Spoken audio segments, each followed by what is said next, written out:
Welcome to the Maritime Vision podcast. I'm your host, Paul Wioli. In each episode, we bring you exclusive interviews with maritime professionals, industry experts, and students. Our guests come from different backgrounds, including shipping, yachting, offshore, supply chain, and more. Our goal is to give you all the knowledge you need to succeed in the maritime industry.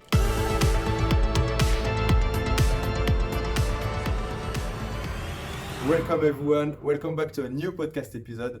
Today we are joined by Thijs. Can you introduce yourself please, Thijs? Yes, sure. So my name is Thijs, I'm 36 years old. Work for Chemship as CFO since almost 6 years ago. I have a background in, I studied commercial economics and organization science in both Rotterdam and Amsterdam. And I thereafter started my career in banking actually as a trainee. I worked with two banks and during my banking career, so to say, which was almost 10 years, I ended up in ship finance department, so shipping and terminals from the office of ABN AMRO in Rotterdam. So that's where I sort of got to know, got acquaintance with the shipping and with the Dutch shipping mainly and Northwestern European shipping 11 years ago. And then I worked in ship finance for 3 years. I was basically the main contact for companies in which wanted, for example, a loan to purchase a ship or to purchase another company or to purchase another terminal. And my clients were dry bulk, tankers, a lot of offshore wind, of course, because that was an upcoming sector back then. My last role in ABN AMRO was finance specialist. So I was responsible for providing the loans, but also responsible for being sure that the loans are repaid by the clients. So I had a client package of 20 clients, I think, and Chemship was one of the clients. And that's how I got to know Niels Grots. He's the CEO. And Chemship was back then and still quite rapidly growing as a company. He sort of needed, there was no CFO yet in the company. Chemship was then owned by private equity. He just there was a need for more professionalization in finance and also more, let's call it a finance strategy. And then he approached me, what if you, maybe I'm still, but then I was definitely relatively young. So it was for me a good opportunity. And for Niels also a good chance, you know. He didn't need a really senior CFO. Oh, okay. So it was a good match. And like I said, 6 years almost now. When I started, I think we had 12 vessels, and of which we owned 3. And today we have 15 vessels, and we own 10. Okay.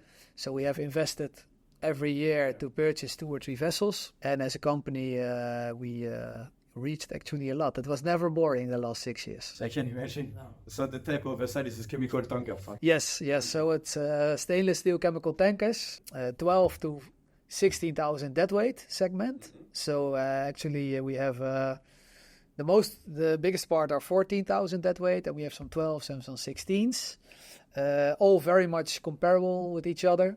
Our business model basically is we run a fleet on a trade lane. Okay. So we have a trade lane from Northwest Europe to the East Mediterranean and back. And we have a trade lane from the USA East Coast to the East Mediterranean and back. And the vessels are basically running up and down on these routes. With one vessel has on average 20 tanks. So in theory could carry 20 different grades of chemicals for 20 different clients on one voyage, right? From Northwest Europe to the East Mediterranean. So in reality, you have on one voyage several clients. So it's always sort of 1,000 tons of this, 2,000 tons of this, 6,000 tons of this. And then you have one voyage on a 12,000 tonner, for example. Yeah. All different ports, a lot of complexity in logistics. That's, so to say, the core of the business. So very much the same vessels, all stainless steel tanks. And that's due to the type of cargo we are carrying sometimes. For example, acids, you need stainless steel for it. I think you know it from your internship. Yes, it's very interesting from the CFO that you know so much about shipping. Yeah. So you know, we are very small company, right? Chemship. We have an office here in Capella where we are. We have 21 FTE only, running a fleet of 15 vessels, and then we do the commercial. So we have our own contracts, COAs, and of course also spot cargo. We have our own operations team, and we have a marine services and finance team. Okay. Everything what happens on board, so the ship management, we outsource to one company.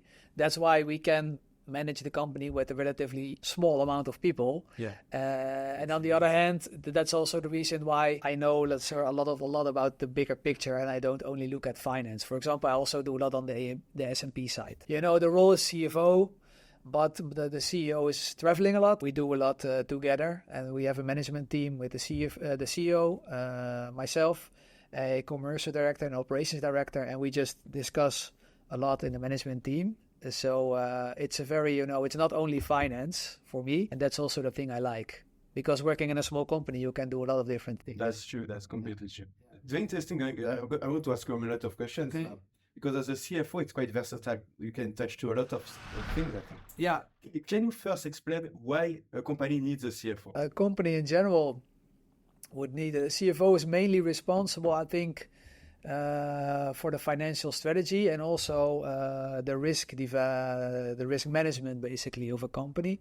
So most of the times you have the CEO, he's more like the commercial and the operational one, and then the CFO, he takes care about the financial aspects of a company. So for example, when the CEO has a new deal for purchase a ship, and then the CFO looks, okay, how does the deal look like? He let's say quantifies it, and he's going to look for banks to finance it. I think the CFO is also important for internal controls and compliance, and also, at least in my role, it's also managing the stakeholders. So due to our company structure, we are part of a group which is owned by 2 private equity funds.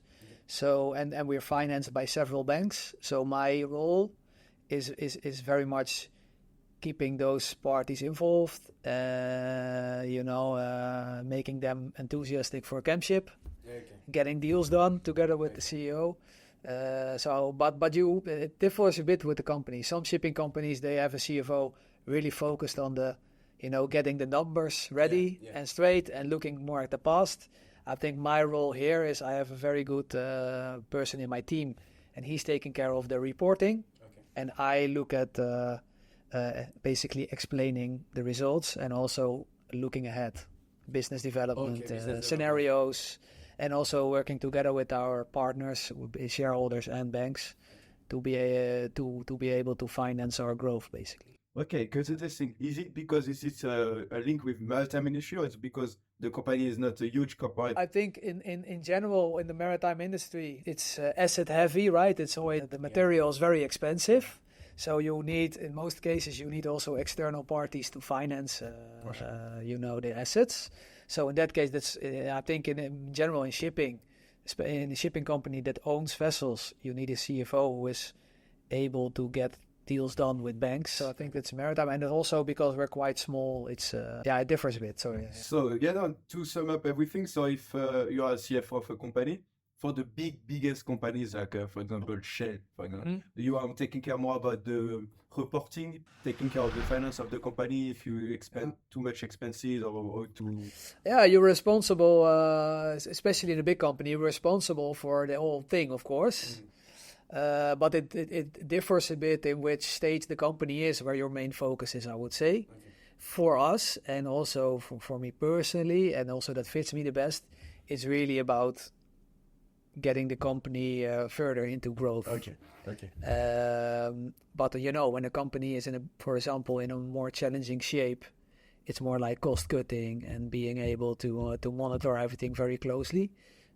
Fortunately, we are doing quite well. The last 5 to 6 years, we have average growth of our result of 20% per year almost. So that's and we of course want to keep it going, and that's our main challenge. Okay, it's interesting. Let's talk a little bit about the financing ship, loan, etc. How it works. Yeah. Okay, well, usually you are, as a ship owner, you are being approached by an S&P broker, right? And then he comes to you, I have this, I have a seller possibly looking to sell this ship. This is the age, the debt weight, and my price guidance as a broker, that's what they always say, right? As a broker, I would say maybe 20 million. And then, then we internally, we look at mainly to our business. Okay, do we need the ship? Do we need the ship to replace another ship we can sell on the market? Do we want an additional ship in our trade? And then we look together and we make a business case. So, okay, let's call it when it's 20 million. What's the age of the vessel? What is the yard? And these are all factors to take into account in order to examine which kind of bank you can approach. Because some banks, they prefer younger vessels. Some prefer older vessels. You can go for leasing or for, just a mortgage loan. So this is basically the first step. You see the ship. It starts with what kind of business will she do when we buy her, and then you look, okay, what loan can I get, and then you look at, okay, how much cash do I have available ourselves, and you make a sort of an investment plan with a scenario, and then you're going to approach banks, and then usually there are several important terms where banks look at. Is the age of the ship, the type of ship. Of course, it's some ships they have a technical lifetime of 30 years. The others 25. So the banks look at all these things, and then they look at the loan to value. So basically the loan level versus the value of the ship. And for example, the younger the ship, the higher the loan to value would be possible, because this, the ship can last longer as a higher value. So, but let's call it 70%. So, and then you have to finance 30% out of your own pocket, basically. Okay. And then you see if, based on the 30%, if you have returns which are high enough to justify the investment. So you are taking care of the negotiation, for example, for the interest rate as well? Yes.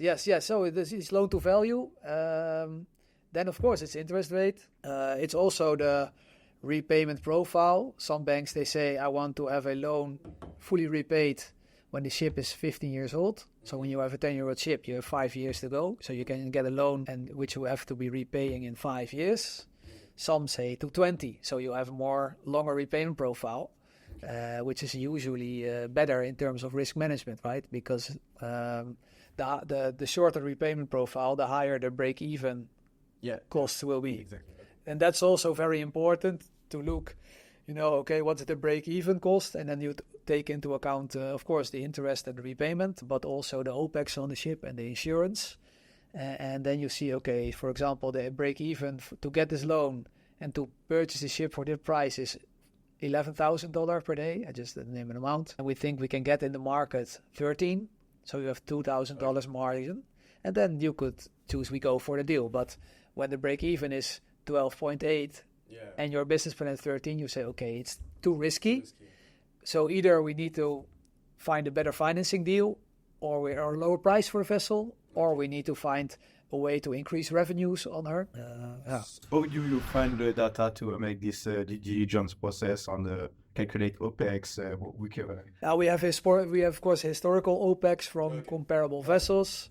We work with a technical management partner. So when there's a vessel we are considering to buy, we discuss with them, what do you think the OPEX will be? Insurance also, we work with partners to find the right bank. It's mostly I do it myself because I know a lot of banks here in Europe and also in Asia. So, but the banks, are they more located in I know in the Netherlands we have a couple of them. We have as well in France big banks for shipping, Germany. Is it more in Europe or Asia? We currently we work with 2 Dutch banks and 1 Japanese bank, but it's actually quite active. When the whole shipping market was more challenging, I think let's say up till 4 to 5 years ago, then you saw banks being more and more risk averse, being more critical, wanted higher interest rates, wanted a more shorter repayment profile. But now, because most of the shipping segments are doing actually quite well, banks are also more relaxed and also more keen to finance you. So there's more competition amongst the banks, which of course we can benefit from. And we also can show a good track record. So if we have a deal for a ship, we have a lot of banks to go to. So reputation is very important. Reputation is very important, but also just track record. When you shipping is also in terms of the results, it's usually quite volatile. So you have good years and then you earn a lot of money. But in bad years, it can also turn against you because almost all your costs are fixed, right? You have to pay the crew on the ship every day. You have to pay your bank every day. Also, when the earnings are quite low, and when the earnings are very high, you still have to pay the OPEX. But the OPEX is not growing along with the earnings, so your margin is higher. So when you can show a track record that in a long period of time in history, even though there was a challenging period, you were still, let's say, profit making or cash positive, then banks are really there to support you. Actually, we just closed a deal with the Japanese bank for the first time. Also because our fleet, out of the 15 vessels, 14 are built in Japan.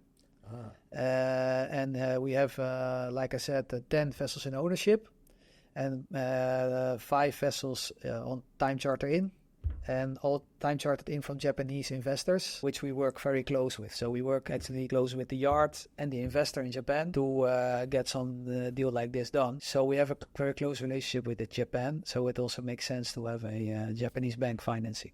For sure. Okay, it's very interesting. But I think the Asian market anyway is growing up because a lot of ship owners, ship builders, of course, and banks are coming actually.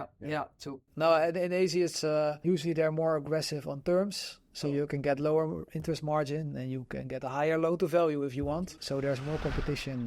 They are quite new on the market in comparison with Europe, because Europe it's always like very old companies, banks. I think it's new that in recent years, financiers in Asia are also more looking into European clients, whereas before they prefer just Asian clients, right? So it's also more globalized world in that sense. So it's more open and more accessible also.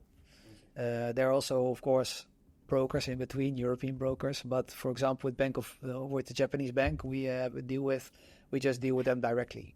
Okay. And that's just in these times it's possible. Okay. Where it was, a few years ago, it was more challenging, maybe. Yeah. Okay, interesting. Let's talk more about the loan part, how to finance a ship. Let's talk more about the internal audit, about the finance, the support. That's more boring stuff. Yeah. It's important. It's your title, CFO. Everyone will ask me why you don't talk about it. So can you describe what are the most important factors to take into account? How you need to analyze the finance of a company, how it works, everything.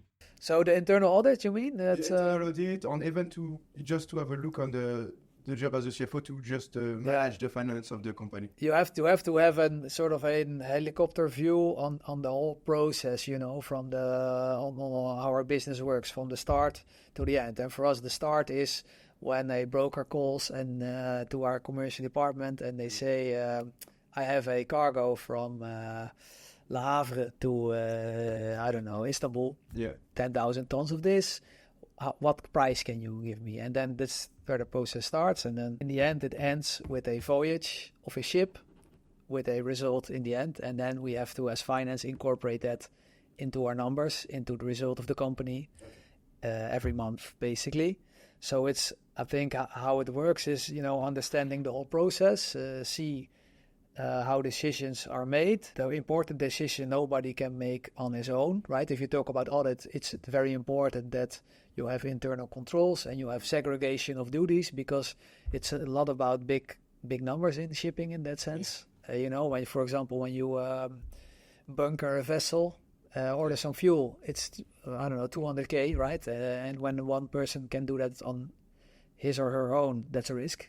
So I think that's very important in terms of internal auditing. And it's also like you have to have a good ERP system, digital, of course, and also visible for everybody. And also it's very important, and we worked on that within the company quite hard the last 3 years, to be able to see the results in sort of dashboards, the results of a voyage, but also make it very easy for people to check things. What's the price per ton in this route? What do we earn on this route or in this route?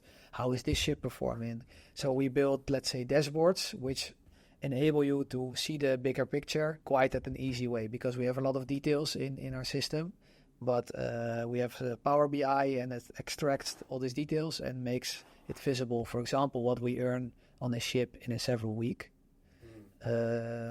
So I think in terms of internal auditing, it's all about overseeing the process and having the tools to monitor performance at a quick and easy way, I would say. Next to this, of course, there's the daily operation. You have to organize on the finance side that the invoices are paid, that every month we close the books at the right way. But this is all I would say, if you don't have that all under control, then you're failed anyway. That's the basics. Yeah. The basics need to be okay. It need to be well enough, and then it's how to monitor your performance. Oh, what is as a CFO? What is your power? Because CFO, it's quite a high position, so you can have some.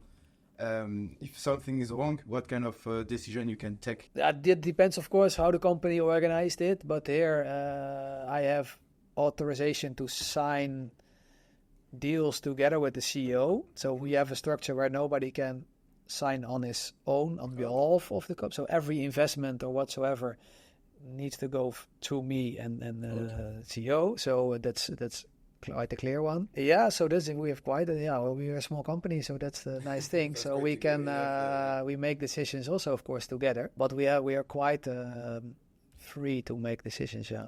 If, for example, you need this month to cut a little bit the cost, the expenses, how can you manage it? So you need to say to the team or the CEO, okay, now this month is not nice, and if you continue like that, the curve will going down. So no, it is a lot about that. Luckily, we're not in that position now because it would be a pain in the ass. But of course, I think it's a good point what you say. I think as a CFO, you need to monitor the developments. And every year, for example, we make a plan for the next year. So this is what we're going to earn.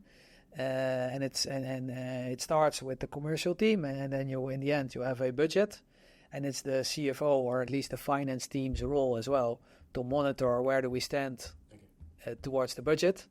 And if it's needed, discuss with the members. Okay, I see this was a budget and we're behind the budget. What can we do? And that's really the role of the CFO is also, challenging, I think, other departments based on the goals you set together. Okay. As a CFO, do you use technical calculation or specifics? What kind of technical skills? Yeah, well, I think to be able to do some forecasting and you need to have some financial modeling skills. So a lot of Excels. You can of course build scenarios also for one ship. Okay, we're gonna purchase her. What are we gonna earn? What's the OPEX? And then of course you need to have a model showing your returns and the risks and scenarios. I think that's important, especially if you are a big company, you are CFO, you have people who can do that for you. Mm-hmm. But myself, I'm alone, let's say, and I work with consultants from time to time. But I think being able to think ahead and also get your thinking into a concrete model, that's important. Okay. Other technical skills, of course, you need to understand how financials work, how to close a certain period. I think looking into the future, I think data management is very important. Okay. For example, Power BI, we have Power BI dashboards, as I told you, but I did not make them myself, but it is, I do understand the structure behind it, and I think it's, it's very important as a CFO that you use your data. You are sure that your data is correct into the company, and also you can use the data for better decisions in the future. Okay. Quite clear. Yeah, that's the technical part, I would say. Yeah. Okay, so you told us that in the shipping industry as a CFO, you're taking care of loan, financing vessel. Yeah.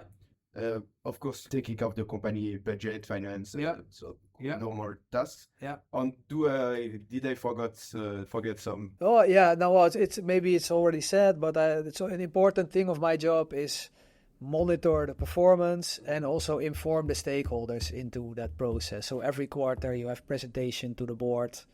This is what we see. These are the numbers. These are the biggest drivers. This is what we expect for next quarter. These are our challenges. These are our opportunities. So I think it's also, that's at least for how I fulfill the role, it's one of the most important things. So Thijs, now let's talk more about for people who want to become a CFO, to work in finance and shipping finance. Yeah. First of all, what is the typical, or what are the typical academic path to become? To become the CFO. At the end, but at the beginning, Yeah. you need to start. Well, I think maybe start a podcast about CEO. No, joking. No, well, I think you need to either, what you see a lot is either people work in banking, ship finance, let's say, or work in an audit firm, right? And you're more like from the audit side, because you need to have a lot of working hours to understand how companies work, how business models look like, how the shipping world itself looks like. So also with a consulting firm, of course, could be interesting. I think you as in the start of your career, I think that's not only for becoming CFO, but for a lot of roles. I think it's important that you see a lot of different companies, business models, to see the big picture. And my advice would be do not stay at one company or in one job too long when you're young. Oh, that's good. Make sure you. What is the best Windows frame? Because I know that as young people, we have this reputation to be not very Yeah. loyal. At the same. Yeah. So what is the minimum you advise at least to stay? It's the minimum. Yeah. It depends, of course. When you feel after 6 months or after 3/4 of a year, you think I've seen it all, or I can do more. Why not? But I think in general the minimum would be 1.5 years, something. Minimum, Yeah, also to go into different stages overall, because in the beginning you're very junior of course, and then it takes time to become more senior in your role, and that's also where you learn a lot from, I would But say. I think that's a particularity of finance to change, because, for example, I know that if you are working in a job with more client-oriented, if you stay in the same company, it gives you this long-term perspective. Yeah. If you change every True, time, you need true. to No, okay, start that's from true. scratch. But Yeah. in your case, maybe No, that's true. I think that's a valid point. That's also, as of course, the downside if you change job a lot. But it can also be that you work with a consulting company and you're doing a lot of different things in this consulting company. I think it's just important that you do a lot of different things, especially if you want to become, let's say, CFO, which is you have to understand the bigger picture of a company. You cannot only look at your own part, let's say. And so I think in that sense it's important to see the bigger picture. And for me, it worked that I just did a lot of different roles. Okay. Yeah. That's why you gained many different kind of experience, so then you can combine everything. Yeah, exactly. Yeah, so you can understand how the commercial team looks like things. You can understand how the operations team looks to things, and I think that's important. So, And also in terms of shipping, understand shipping, because it's quite a strange, niche, strange segment. When you are at an average birthday, there's not a lot of people at least in my network, not a lot of people working in shipping. Oh, okay. Of course, I have my network in shipping now, Yeah. but if I look at by the friends in my town where I live, nobody actually works in shipping. Yeah, that's But it's also a nice world, right? It's very international. As soon as you start, you never quit. Huh? People are quite passionate about it, and so there are a lot of benefits. But I think that's also one thing, especially in shipping, you need to understand shipping, and that takes you some years. Okay. Yeah. No, for sure. That's why you. Again, I said that when you start in this industry, I've rarely see people leaving shipping. You stay there. I mean, Yeah. it's like you don't leave. But if, for example, someone who wants to become a CFO in the maritime industry, because it's a maritime podcast, so if working in a general like private banks, is it good, or you should maybe consider more? No, I think it's good. I think in shipping you see a lot of CFOs that have background in banking, actually. Okay, Banking, yeah, because it's the financing part, like we thought, is very important. So if I look around me, I see several CFOs that have a background in ship finance. On what? But also auditing firms or consulting firms. Yeah. Auditing as Yeah. Private banking, we have like venture capital and this stuff more. It's very niche. Venture capital is it's not too big in shipping, at least not in Northwest Europe. In the USA, you have more, let's say, these kind of structures. But I think venture capital in general is a very, very good way as a start to become CFO, no doubt, because you were looking at continuously into investments and returns of investments, creating value for your shareholders, and that's one of the most important things what a CFO does, basically. Private equity as well. Okay. Yeah. Private equity.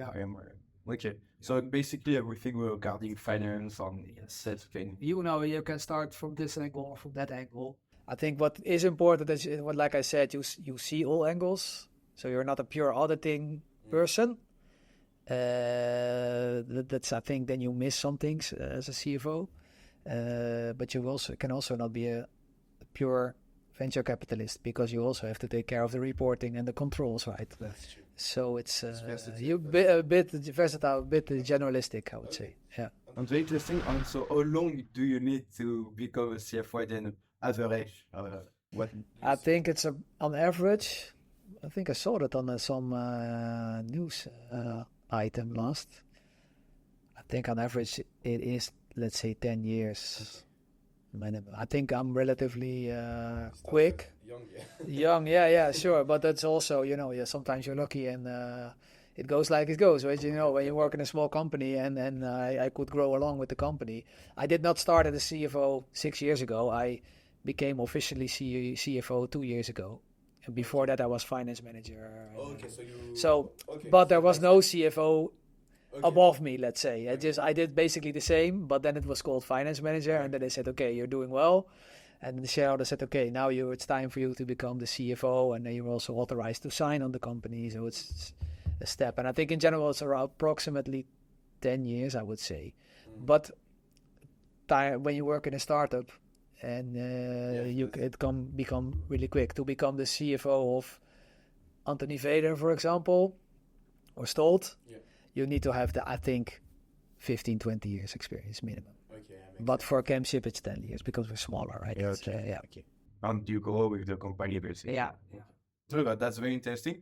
But do you think that the fact that you work in the niche industry is making it very quicker because you are more like... Yeah, I think so. You are the profile, because shipping profile is not so common, especially in finance. No. So, you're right. I think you're right. So if you specialize yourself in a niche, it can be aviation, shipping. It can be more quick. Yeah. Okay. No, I don't doubt. That's the truth. That's a smart tips for... Yeah, if you like it, it's also... you have to like it, of course. Because everyone wants to start in corporate finance, but it's very general.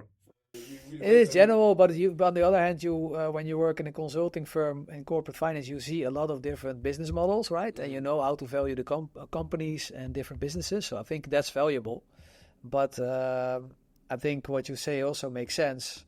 When you're more specializing into a sector, then you have, next to the fact that you're on the financial side, you're capable, you also have knowledge about the sector. And this combination is, of course, then very good.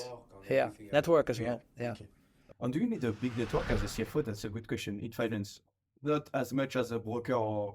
Not as much as a broker, but I do believe in having a good network, especially if you want to grow and you need more financing from different sources.